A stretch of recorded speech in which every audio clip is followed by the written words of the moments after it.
journalism, and after like a year and a half, I couldn't find anything. So I ended up just freelancing. I had been freelancing before. I had done some stuff like as early as 18. I decided to pursue full-time freelancing about 2.5, 3 years ago. And so far it's going pretty well, but by pretty well I don't mean that that's all I do is write and I can sleep until noon and just come and go wherever I want. And if you're a freelancer, most likely you're going to have another job on the side. I don't like telling people that because maybe they'll think that you're not a real journalist or something like that, but it's kind of more of it's more a reflection of the economic state of the U.S. at this point in time than whether or not you're actually a good writer. So don't feel bad if you have to take something on the side.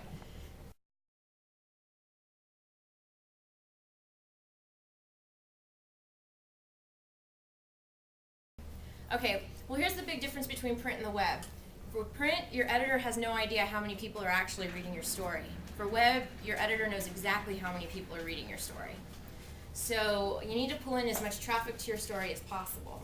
And this is going to be the case no matter where you're writing, as if it's a web piece, because they need that information in order to generate the ads, which keep you getting paid.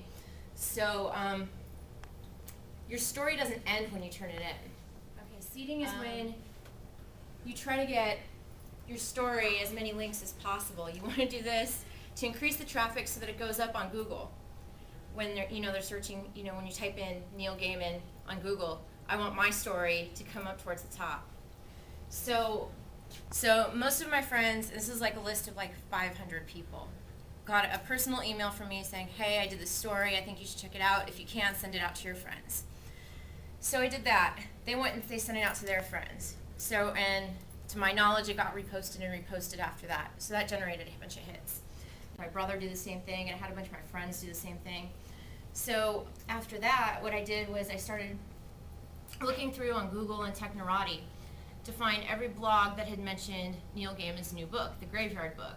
I emailed all of them with the link to the story, told them who I was, told them, I think you'd really be interested in this. I didn't really mention, if you can repost it, that's great, but most of them did.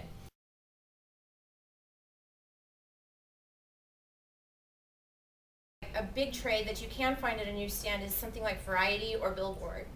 Those are, you can get those pretty much anywhere, at least in Los Angeles. And those are both trades.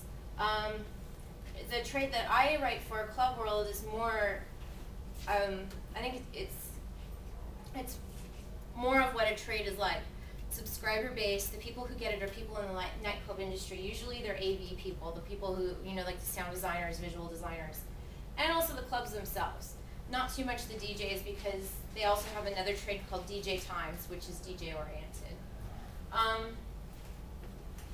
As a freelancer, you do want to get some trades in there because they're pretty consistent about pay, and they tend to pay all right. It's not like, it's not like $1 a word, which is what I want, which I think is what everybody wants, is at least $1 a word. But you can do all right with those. You can,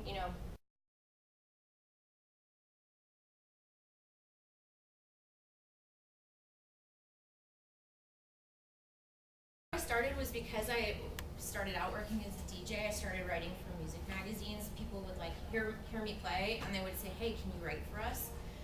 And so that's how it started, and it kind of, I wouldn't say it snowballed from there, because it never really snowballs with music writing. I wouldn't suggest becoming just a music writer. And I'm not just a music writer either. I write about films, books, all sorts of things. What you're going to find with music magazines on the whole is that, outside of the biggies, biggies being like Rolling Stone, Spin, and Blender, they either don't pay or they pay very, very little. And when I say very little, I mean like a penny a word, 2 cents a word, something like that. Part of what I found to be the problem with doing music magazines is that everybody wants to write for a music